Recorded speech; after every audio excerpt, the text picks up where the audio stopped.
Welcome to the Slop Farm. Enjoy the video. You already have N8n and a Google Cloud project. Now connect them. First, create OAuth 2. 0 credentials in Google Cloud and copy client ID and secret. Once done, go to N8n credentials, add a new Google OAuth 2 credential, and paste those values.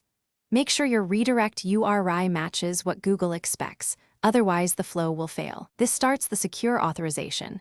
You'll grant calendar scopes so N8n can read and write events on your behalf. With credentials configured, add a Google Calendar node to your flow and select the OAuth 2 credential you created. Then pick the operation you need. For automation, create or update is common. Map incoming data to calendar ID, start and end timestamps, description, and attendees. Use N8n expressions to extract fields from prior nodes. This lets you create dynamic events. Once you wire the trigger and format dates correctly, run the node to validate.